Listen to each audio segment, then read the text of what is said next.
عزیز صاحب سوال یہی آ جاتا ہے کہ اگر کیا ظاہر ہے آپ نے اتحاد بناتے ہیں، اب آپ نے تحریک کا اعلان کیا ہے، آپ کے ساتھ جے یو آئی نے کتنا اچھا، کیونکہ دیکھیں یہ ایک اہم موقع ہے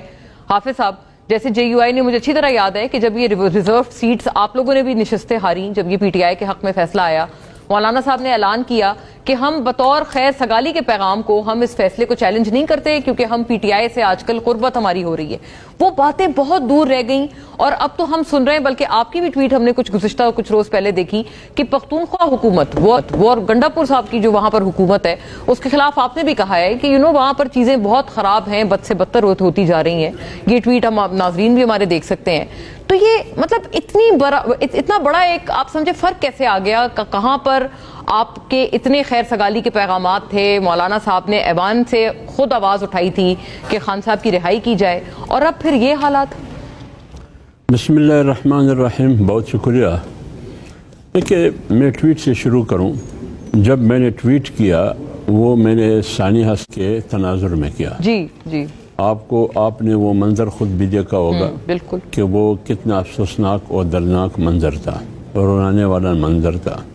اس سلسلے میں نے کہا کہ حکومت کہاں تھی، لہٰذا یہ اسمبلی نہیں ہے، یہ حکومت نہیں ہے، یہ زندہ لاشوں کا ایک سیاسی جنازہ ہے، جی ایک ایوان ہے، بالکل۔ یہ بات میں نے کی۔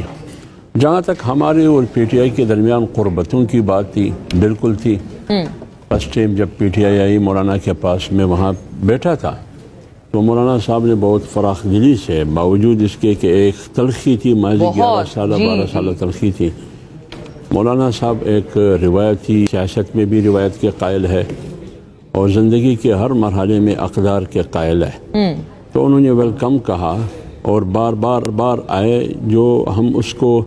مطعون نہیں سمجھتے ہیں بلکہ ہم اس کو اپریشیٹ کرتے ہیں، اور پاکستان کی سیاست میں اور پاکستان کی جمہوریت میں بالخصوص موجودہ صورتحال میں اس قسم کا آنا جانا بہت ضروری ہے۔ لیکن بدقسمتی سے ایک کمزوریاں تو بہت ہوتی ہیں،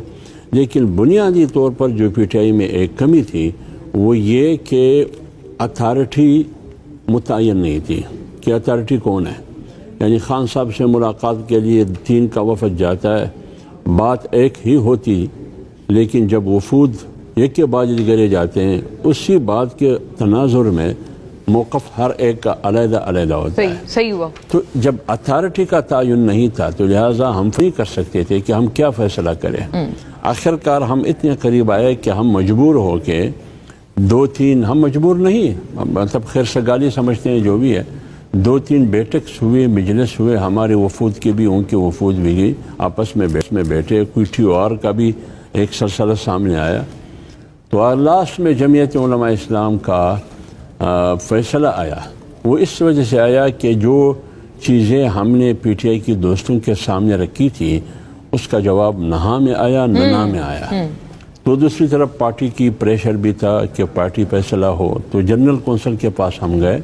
تو جنرل کونسل کا فیصلہ یہ تھا کہ 2 اتحاد ہے، ایک ہے حکومتی اتحاد جس میں سر پیرس PMLN اور پیپلز پارٹی ہے، اور ایک ہے اپوزیشن اتحاد